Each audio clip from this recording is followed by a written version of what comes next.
Nejsem tlustá, jsem těhotná. Což je mnohem lepší varianta než předtím, protože to jsem byla tlustá a všichni si mysleli, že jsem těhotná. Jsem těhotná. A to znamená, že minimálně jednou v životě, a to před 8 měsíci, jsem měla sex. No to se o hodně z vás říct nedá. Jsem vdaná, takže na 90% to dítě bude manželovo. Já jsem těhotná, takže jsem před 8 měsícema měla sex se svým manželem. Jedna věc je z toho jistá. Minimálně jeden z nás měl orgasmus. Já ne.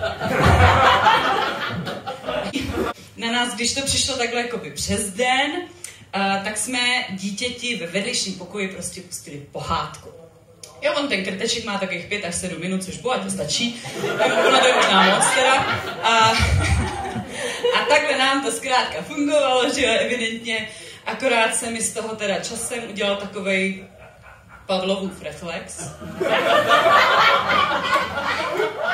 Že já od té doby, co někde slyším znělku rákosníčka, tak jsem prostě hned ready. Hodně se mě teda lidi ptají na pohlaví. Jako ne moje.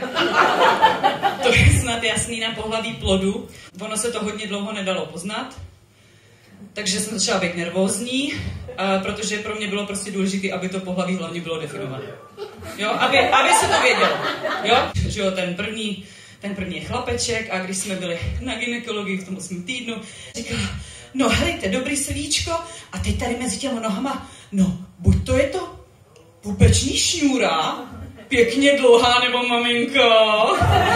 Říkáme, já to mám po tatínkovi. Je to kluk jak buk. No, když mě prostě takhle nebavilo, jak se mě všichni ptají a vlastně mi cpou, jakoby to jedno pohlaví, který to teď musí být, aby jsme měli páreček. Jsem začala říkat, když se mě někdo zeptal, tak co to bude? Říkám, no, holka nebo potrat. Tak jako holka, takže si to necháme. 8 měsíci, dobrý. Oni si lidi hodně myslí, že když jsi těhotná, tak se změníš takovou růžovou, spokojenou velrybku, jsi svetovaná tím hormonem, prostě šťastná, s celým vesmírem, spokojená. Tak to vůbec není pravda. Já jsem úplně stejně sprostá, zlá, protivná holka jako předtím. Mě opravdu nic nerozhází, na mě to nefunguje, tady ty hormony mě nic nerozpláče, dokud mi neukážete třeba koťátko. Dneska mám poslední vystoupení před poradem, tak jsem si říkala, že to trochu otuním a že teda ukážu trošku léku, že budu jako ta Beyoncé nebo Rihanna, že těhotný jsou sexy.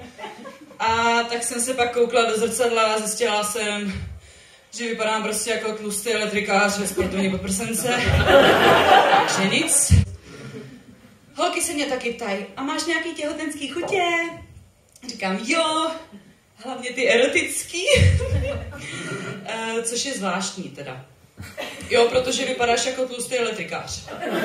Kamarádka prostě mi volala a říká, prosím tě, taky těhotná, taky stejně takhle. Říká, on se vůbec nechce spát, že to břicho tohle. Říkám, prostě ten tvůj Karel vypadal ještě předtím, jako že čeká trojčata, jako sorry kámo, jako to prostě nemůžeš. Tak jsem mi poradila nějaký polohy, při kterých jakoby to není vidět. Tak jsem nějak přemýšlela a říkala jsem si, když jsi jako těhotná, tak už nemůžeš podruhý otěhotnět. Takže pro ženu je to vlastně jediný období v životě naprosto bezpečný nevěry.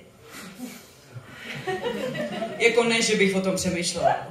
Ale pro některý chlapy jsou schopní si jako připlatit za štětku, která je v tom. Jakože ne, že bych o tom přemýšlela, ale jak mi teď přestal chodit ten rodičák. Ono ještě jedno vysvětlení, proč s váma nechce jakoby chlap spát, když jste tlustý elektrikář. Vy jste v podstatě jakoby 2 v 1, že jo? A on by se chudák mohl cítit být nucený do švédské trojky. Je to holka, že jo? Já jsem slyšela, že to je vždycky lepší 2 holky, než je jedna holka, švédská trojka. Ale jakoby ta holka je nezletilá, jo? Takže zase by se mohl cítit jako pedofil. Já se druhého porodu nebojím. Já si myslím, že to je jako když po druhý pečeš bábovku. Už to jednou dělala, víš, jaký to je. A víš, že když se to tam nějak zasekne, tak to prostě nakonec vyšťouráš vařečko a ono se to pak stejně sežere. Díky moc!